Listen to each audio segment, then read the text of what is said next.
त्यांच्याच पुण्यतिथी आहे मायबा विठ्ठल.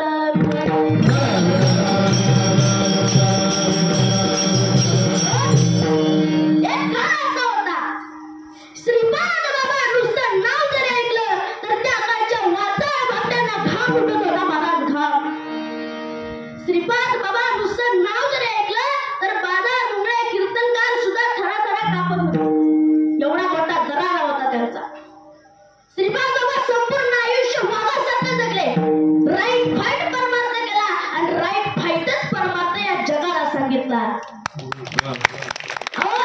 शेवटच्या क्षणापर्यंत शेवटच्या श्वासापर्यंत ज्ञानोपरायांचा तुकोपरायांचा निरोप जसाच्या तसा या जगाला सांगितला असा महान साधू म्हणजे संत सद्गुरु ब्रह्मलीन सच्चिदानंद श्रीपाद बाबा. आणि म्हणून आजच्या सेवेकरता निवडलेला अभंग संतपर प्रकरणातील निवडलेला आहे.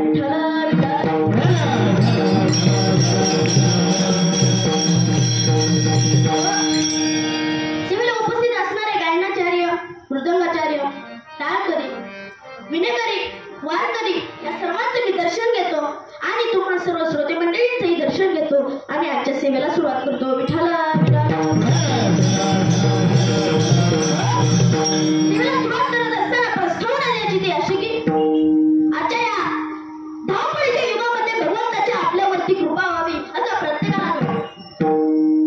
परंतु त्या भगवंताची सेवा करावी असं कोणालाच वाटत नाही. किंबहुना भगवंत प्राप्ती करता प्रयत्न करताना कोणच दिसत नाही. आपल्याला सुख मिळावं, प्रपंच सुरळीत व्हावा किंवा चालावा म्हणून देवाची भक्ती करणारे अनेक भेटतील, परंतु देवाची प्राप्ती व्हावी म्हणून भक्ती करणारे खूप खूप कमी सापडतील. विठ्ठल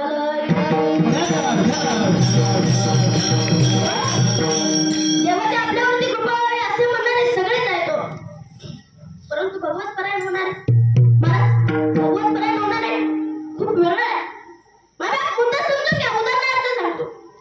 देवाला आपल्या घरी यावं असं प्रत्येकालाच वाटतं. वाटतं की नाही?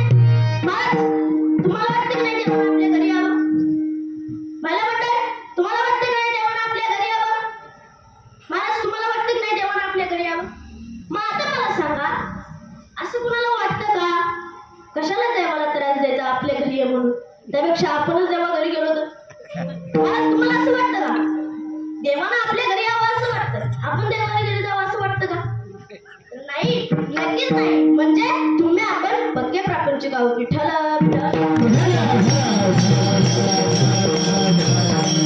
परंतु आजच्या अभंगाचा विषय हा टाइमपास म्हणून नाही.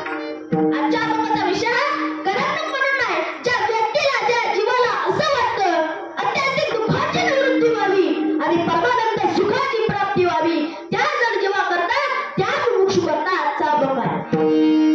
किंबहुना ज्या जीवाला असं वाटतं मला देवापासून काहीच नको आहे, मला फक्त देवच पाहिजे, अशा जीवाकरता आजच्या अभंगाचं प्रयोजन आहे.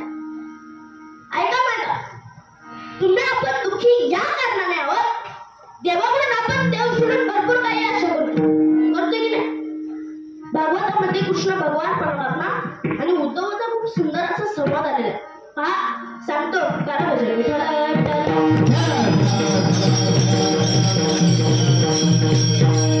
उद्धवाने एकदा कृष्ण भगवंताला प्रश्न केला, कृष्णा बघ ना, प्रत्येक जीवन दुःखी आहे, प्रत्येक जण तुझ्या मंदिरात येतोय, तुझा धावा करतोय, तरी सुद्धा तू शांत का? त्याच्या इच्छा तू पूर्ण का करत नाहीस? त्याला तू सुखी का करत नाहीस? मला हे खूप विपरीत वाटते. अरे कृष्णा, तूच तर जीवाचा सांभाळ करतोस, तूच जन्माला घालतोस आणि मग तोच जीव तुझ्या मंदिरात तुझ्या जवळ येऊन इच्छा व्यक्त करत असेल तर तू त्या इच्छा का पूर्ण करत नाहीस? त्यावरती कृष्ण भगवान परमात्मा मिश्किलपणे हसले आणि उद्धवाला म्हणाले, उद्धवा, अरे जीव हा माझ्याच नावाचा जयघोष करतो, अनेक देवालय उभारतो, त्या देवालयात माझी सुंदर मूर्ती स्थापित करतो, त्या मूर्ती पुढे उभं राहून प्रत्येक जीव माझ्याकडे भरपूर काही मागतो, त्या मूर्ती पुढे उभं राहून प्रत्येक जीव माझ्याकडे भरपूर काही मागतोय, परंतु एक ही जीव मला मागत नाही. एक ही जीव मला मागत नाही. सांगा मला, बसलेल्यांपैकी उभं राहिलेल्यांपैकी आपण मंदिरात मूर्ती समोर उभं राहून देवा मला काहीच नको, मला फक्त तूच पाहिजे अशी प्रार्थना कधी केली आहे? विचारा आपल्या मनाला प्रश्न आणि प्रामाणिक उत्तर जाणून घ्या. मागितलंय का हो कधी देवाला? तर नाही, नक्कीच नाही. कारण तुम्हाला आपल्याला देवाकडून पाहिजे, परंतु देव नको. देव न लगे गाठवणीचे गले लागे. आपली बुद्धी भ्रष्ट झाली काय? तुमची आपली बुद्धी दुर्योधनासारखी झाली, दुर्बुद्धी झाली का सांगतो ऐका.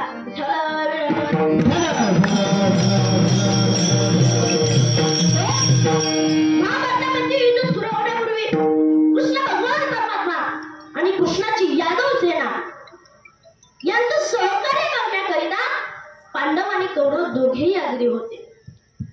आणि म्हणून दुर्योधन आणि अर्जुन हे दोघे जण आपापली बाजू मांडण्याकरता कृष्णाकडे गेले. दोघेही गेल्यानंतर दोघांचीही बाजू कृष्णाने ऐकून घेतली आणि मग कृष्ण बोलता झाला. म्हणाला, हे पहा, एका बाजूला मी आहे आणि एका बाजूला माझं 18 अक्षरी यादव सैन्य. तुम्हाला दोन्हीपैकी एक निवडायचं आहे. तुम्हाला काय करायचंय? दोन्हीपैकी एक निवडायचं आहे.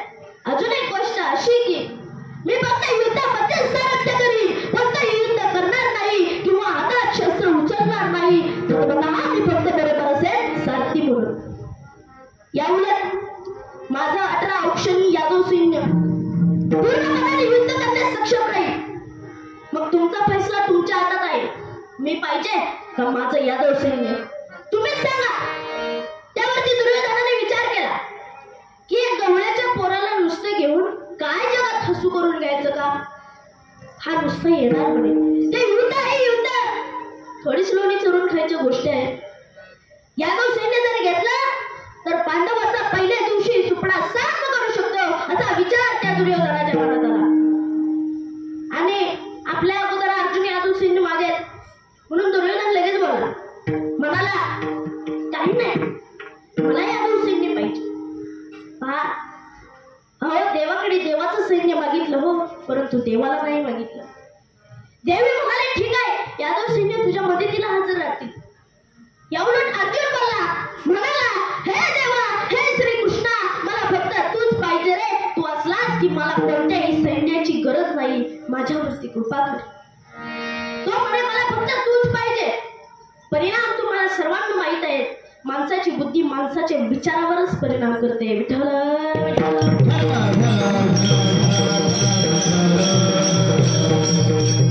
अर्जुनाजवळ श्रद्धाभाव होता. या उलट दुर्योधनाजवळ भावाचा अभाव होता. सांगायचं तात्पर्य असं आहे की देवाकडे देवालाच मागणं हा साधू विचार आहे आणि देवाकडे देव सोडून दुसरंच काही मागणं हा प्रपंचाचा भाग आहे. विठ्ठल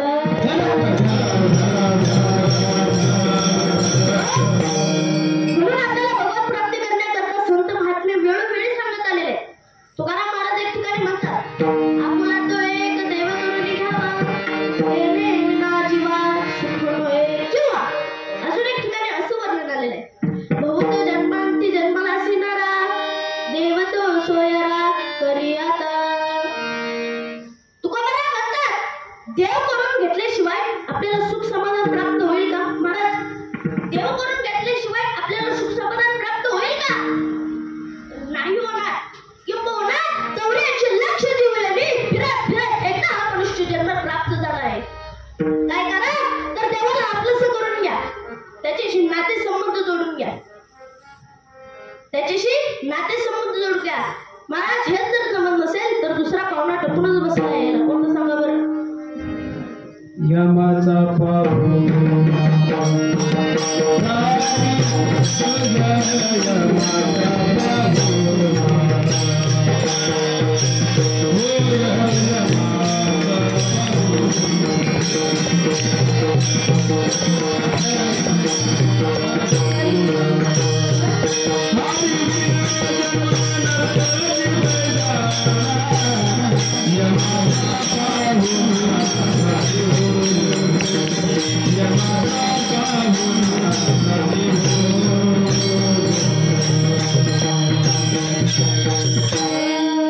यमाचा पाहुणा प्राणी होय. विठ्ठल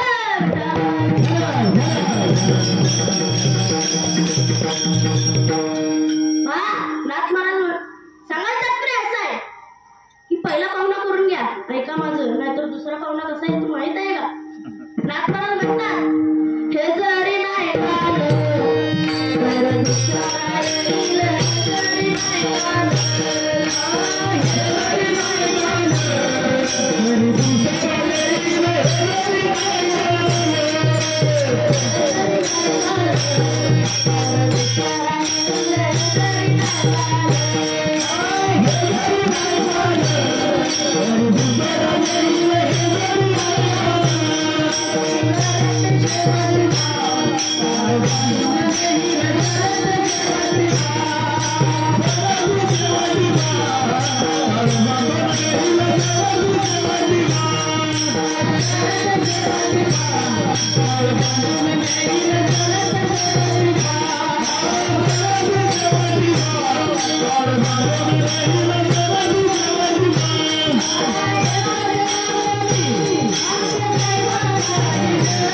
पहा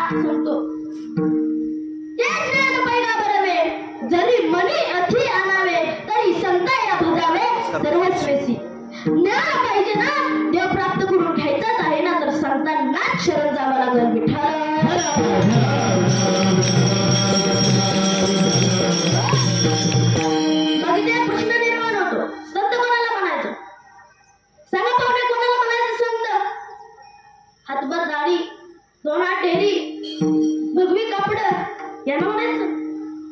कोणाला म्हणायचं संत? जादू टोना करणाऱ्याला संत म्हणायचं की ज्याच्या अंगात येतं त्याला संत म्हणायचं? संत म्हणायचं कोणाला? कीर्तनकाराला संत म्हणायचं की प्रवचनकाराला संत म्हणायचं? माझे निळोबा एक ठिकाणी म्हणतात, तेची संत ज्यांचा आहे ते विठ्ठल, ज्याला एका विठ्ठलावाचून दुसरं काहीच माहित नाही त्याला म्हणायचं संत. हा नाहीतर वरी भगवा झाला नामे, अंतरी वश केला कामे, त्यासी म्हणू नये साधू, जगी विडंबना बाजू, अशांना म्हणू नये संत. अजून एक ओवी आली आहे का? संत कोणाला म्हणायचं? जो गुप्त जनात वागे, जो गुप्त जनात वागे, प्रसन्न भक्ताने जे बोध सांगे, आणि ज्याचे अंतरी ज्ञान जागे तोची साधू. जो तुमच्या आपल्या सगळ्या या जगात वावरत असो पण त्याच्या अंतकरणात ज्ञान कायम जागे आहे त्याला म्हणायचं संत. विठ्ठल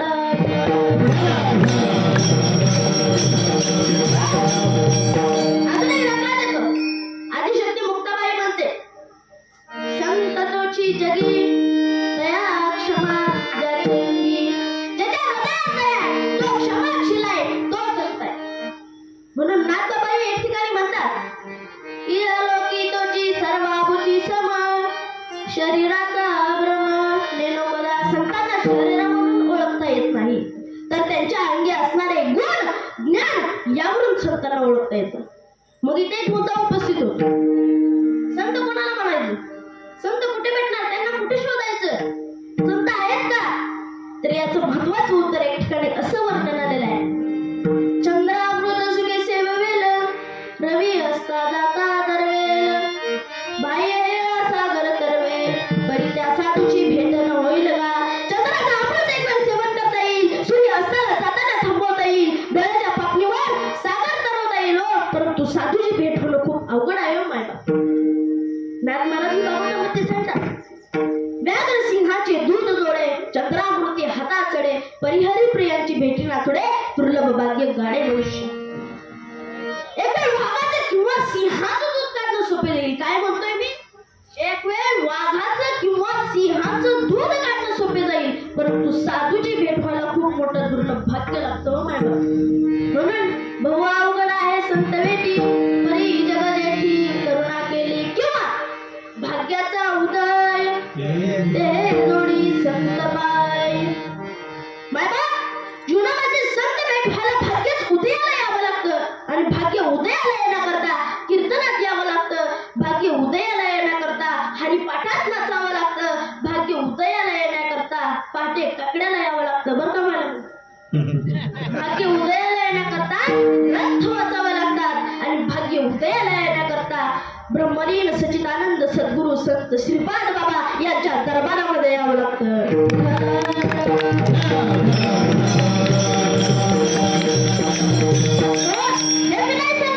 हा तुकोबरायांचा अनुभव आहे.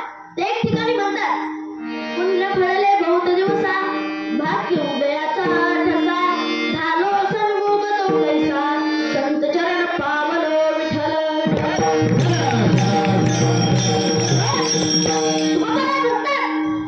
माझा पुण्य फळाला आलं, भाग्याचा उदय झाला, आणि माझ्या जीवनात संत भेट झाली. त्यामुळे मी देवाशी सन्मुख झालो. अगोदर विनमुख होतो, आता सन्मुख झालो. सांगायचं तात्पर्य असं आहे की आपण विनमुख आहोत. आपली भक्ती चालू आहे ती विनमुक्तेमध्येच चालू आहे. सन्मुख व्हावं लागेल. देव प्राप्त करून घ्यायचं असेल तर सन्मुख व्हावं लागेल, आणि त्याकरता जीवनामध्ये संत भेट होणं गरजेचं आहे. तुकोबरायांचा अनुभव सांगतो. पायाच्या गुणे पडिले ठाऊके, जगा पुंडलिके दाखविले. तुकोबराय म्हणतात, माझ्या जीवनात पायोळ भेटला आणि त्यामुळे मला देव माहीत झाला. तसं तुमच्या आपल्या जीवनातही पायोळीची गरज आहे. तुम्ही म्हणाल कसं काय?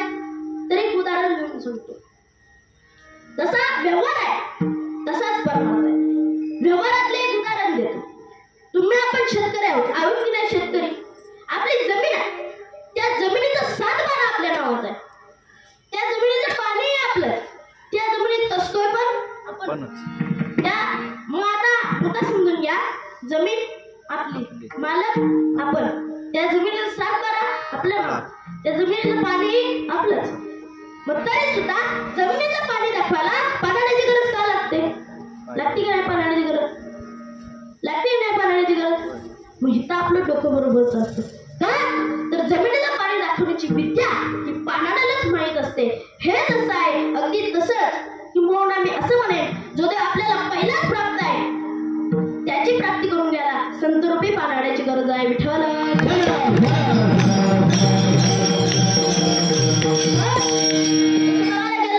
तर आजकाल अनेक पाण्याच्या बोर फेल जातात, परंतु आपल्याला फेल जाणारा पाणी नकोय, जातीवंत पाहिजे.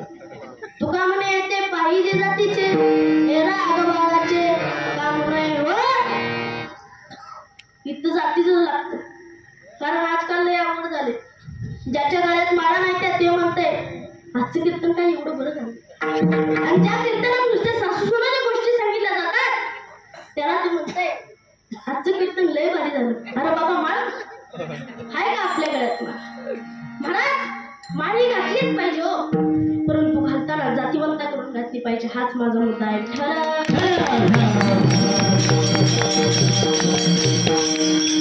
सांगायचं काय आहे तर संत नेमकं करतात काय? आपल्या जवळ असणारा देव आपल्याला दाखवून देतात, किंवा जो देव आपल्याला पहिलाच प्राप्त आहे त्याची प्राप्ती करून देतात. हो नक्की जो पहिलाच प्राप्त आहे, फक्त तुमची आपली बुद्धी भ्रष्ट झाली प्रपंचामध्ये, त्यामुळे आपलं गणित फसले.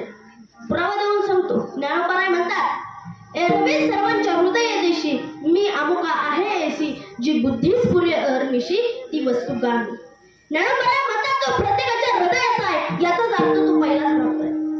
किंवा तुका मला त्या ठिकाणी सुंदर असं दाखवत देतात. तुका म्हणे तो सोय ब्रह्म मूर्खने वर्म संत चरण. तुका म्हणतात अरे परब्रह्म जे आहे ते तुझ्यातच आहे, नव्हे तर तूच देव आहे. तरी पण लोक संतांचं चरण न धरता त्यांना जाणू शकत नाहीत. तुका त्यांना मूर्ख म्हणतात. विठ्ठल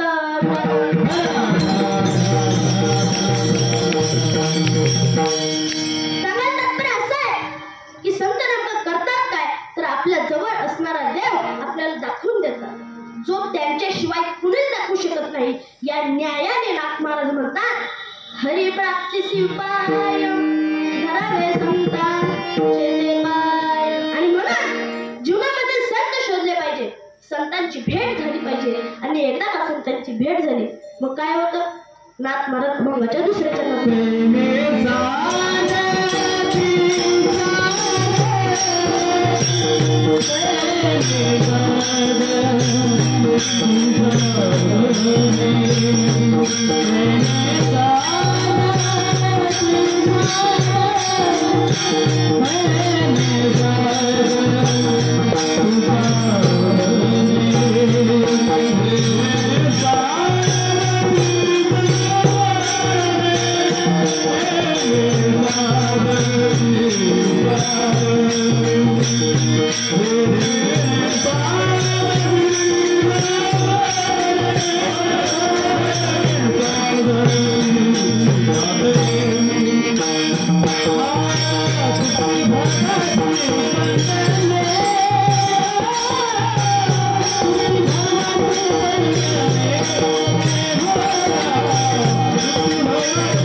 साधन प्राप्त होईल आणि त्या साधनामुळे आपली भवबंधनातून सुटका होईल. मग इथं कोणी म्हणेल आम्ही इतकं शास्त्र वाचतोय, तीर्थयात्रा करतोय, किंवा कोणी आजकाल म्हणतंय आमची मान कोणाचीच आहे, किंवा आम्ही भरपूर प्रमाणे करतोय, तीर्थयात्रा करतोय, अजून काय पाहिजे? तरी पण संतांची गरज आहे का? तर याचं महत्वाचं उत्तर एक ठिकाणी असं वर्णन आलेलं आहे, शास्त्र में तो बात है लेकिन वो संतों के हाती. किंवा तुका म्हणे किल्ल्या संतांनी दिल्या. सांगायचं तात्पर्य असं आहे की शास्त्रामध्ये भरपूर मार्ग सांगितलेले, परंतु भगवत प्राप्तीचं साधन हे संतांच्या मुखातूनच प्राप्त होतं मायबाप. म्हणून आपल्याला संतांची गरज आहे. मग असं कोणतं साधन आहे जे फक्त संतच सांगू शकतात? असं कोणतं साधन आहे जे शास्त्र पुराणामध्येही सांगितलेलं नाही किंवा त्यांना सांगता आलं नाही? असं कोणतं साधन असावं बरं? तर ते एकच साधन असं आहे की जे फक्त संतच सांगू शकतात. पहा, नंतर यांचा दाखला देऊन सांगतो. सद्गुरु वाचोनी नाम ने आता साधन साधिता कोटी गुणे. महाराज, नामरूपी जे साधन आहे ते फक्त संतच देऊ शकतात. कारण शास्त्र पुराणामध्ये सांगितलेली लाखो साधन जर आपण केली आणि नामरूपी जर साधन आपल्या जवळ नसेल तर आपली सर्व धावपळ व्यर्थ जाणार आहे. विठ्ठल नाम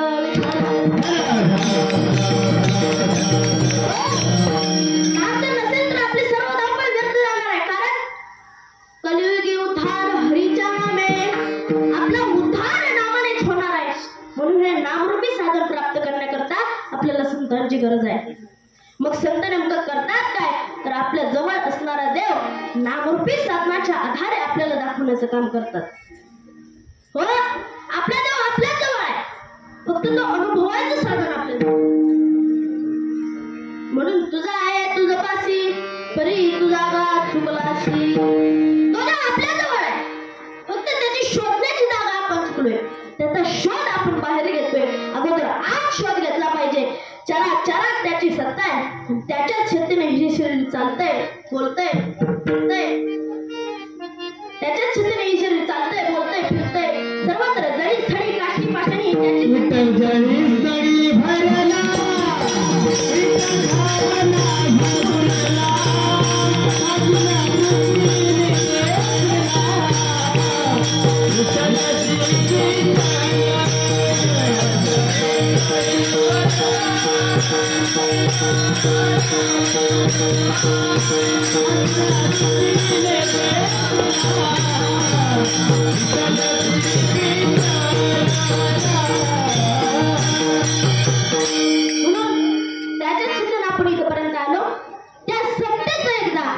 मुखाने नाम आणि हाताने टाळी वाजवून गोड असं भजन करूया. Vithoba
Thank you.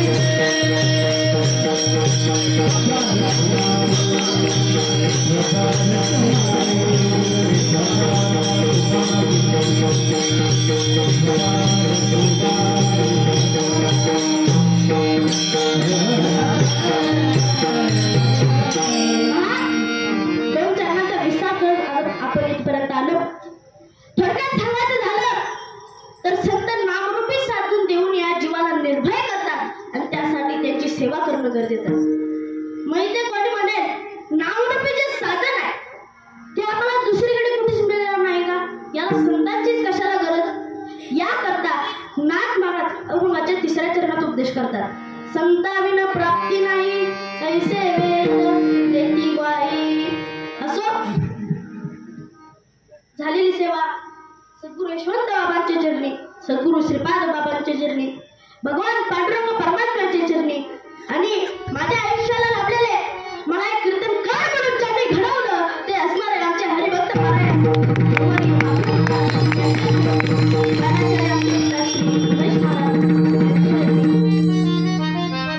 असतील, मृदंगाचार्य गुरुवर्य सुनील महाराज, तुमचे काका असतील हार्मोनियम नाव काय अवधूत महाराज असतील, आमचे गिरी महाराज असतील, रोहित महाराज असतील, गुरुबंधू राजू महाराज असतील, आमचे सुशांत महाराज असतील, हार्मोनियम वादक शिवाजी महाराज असतील, चित्रीकर महाराज असतील, चौकदार बाबा असतील, आमचे बंधू वैष्णव महाराज असतील, प्रल्हाद महाराज असतील, विश्वराज महाराज असतील, युवराज महाराज असतील, चताई समृद्धीताई असतील, स्वराताई असतील, ऐश्वर्यताई असतील, विनेकरी बाबा असतील आणि इथे उपस्थित राहिलेले हरिभक्त पारायण कीर्तनकार झेंडे महाराज असतील, यांच्या चरणी झालेली सेवा समर्पित करतो. तुम्हा सर्वांच्या चरणी झालेली सेवा समर्पित करतो आणि सेवेला पूर्णविराम देतो. विठ्ठल